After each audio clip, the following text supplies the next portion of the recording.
There's another issue here which is also quite disturbing if you're a conservative Christian, which I just want to mention because these are things we have to face. Whether we're Muslims, Christians or atheists, we have to face some unpleasant truths.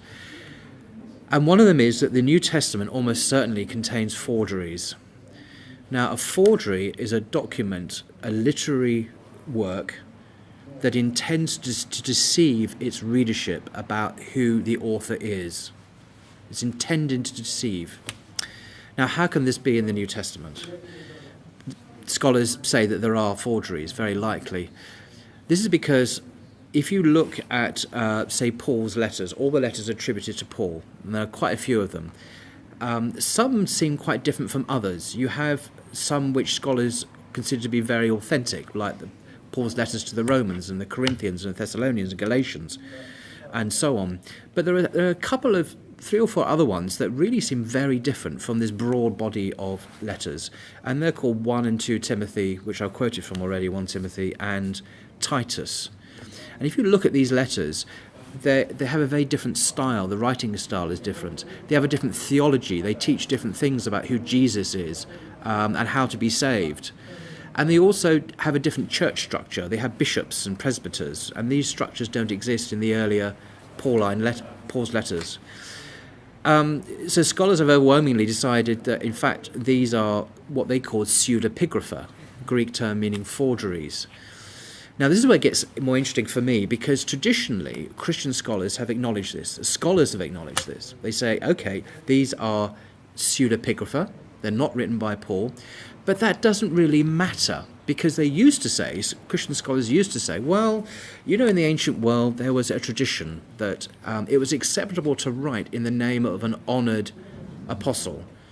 You're carrying on his tradition, his teaching, and it didn't really matter. It was a way of honouring the apostle. And everyone knew about this, and no one was taken in, and this was quite an acceptable convention. This was the reasoning that was quite commonplace in scholarship.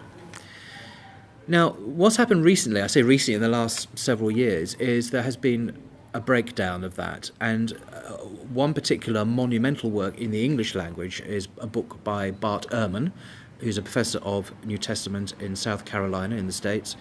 He's written an academic book called Forgery and Counter-Forgery. Now, this is a big, fat tome. It's about 700 pages. It's written for scholars, and I've had the pleasure of having read it as well, from cover to cover. And in the opinion of not just him, but all the specialist reviewers that have read it, this book is the bee's knees. He makes his case, he establishes it, he's right. But what does he say?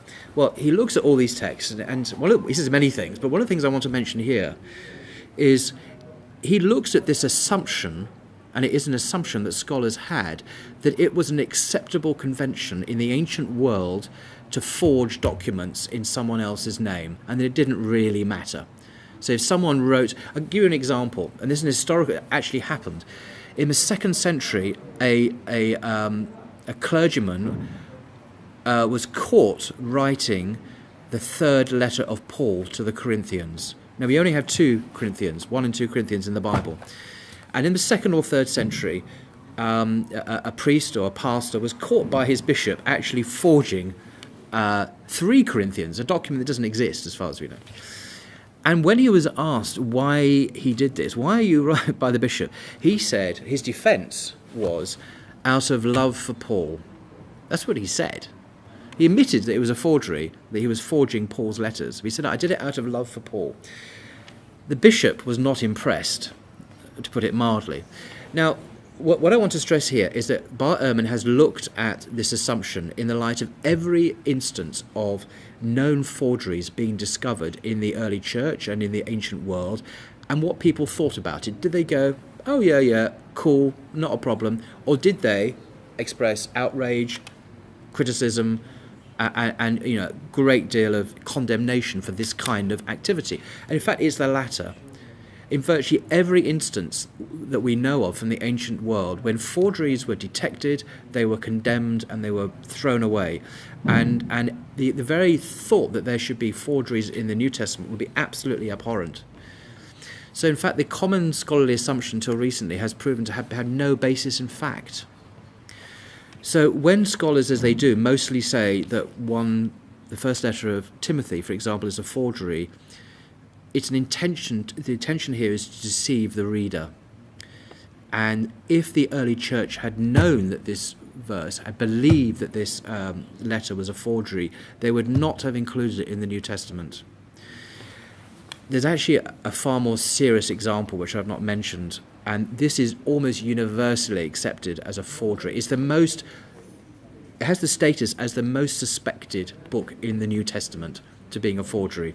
And this is the second letter of Peter. So this is a letter that alleges it is written by Peter. It even claims to have eyewitness testimony. It says, I, Peter, saw Jesus do this and Jesus do that. Virtually every scholar thinks, conservative scholars, liberal scholars, think it's not by Peter for a whole bunch of reasons. What's disturbing is that given that we now know that any attempt to create a deception, to pass off a letter in someone else's well-known name, was condemned by everyone, this letter contains eyewitness testimony. So it says, I saw Jesus on the Mount of Transfiguration. It has a transfiguration story that Peter was a witness. But it's actually a made-up story, according to the vast, vast majority of biblical scholars today, including Christian biblical scholars. That's not controversial. This is widely accepted. Except in fundamentalist seminaries in the United States, who by definition specialise in believing anything and everything that's here on the surface, because that's what fundamentalists do, everyone else thinks it's a forgery. Yes, so virtually all scholars outside of fundamentalist seminaries think 2 Peter is a forgery. And it's interesting, if you look at in the early church, at the history of the reception of this letter, it's very, very fraught with difficulties. Eusebius, the early church historian, in the 3rd century, when he talks about the disputed or doubtful letters that are used in many churches, he classifies the second letter of Peter as a doubtful or dubious letter. So it's not even in the canon at that point for most Christians. So it had a very, very slow reception into the church. Now, there are many other things I could discuss, but I just wanted one final point here about the people in the pew.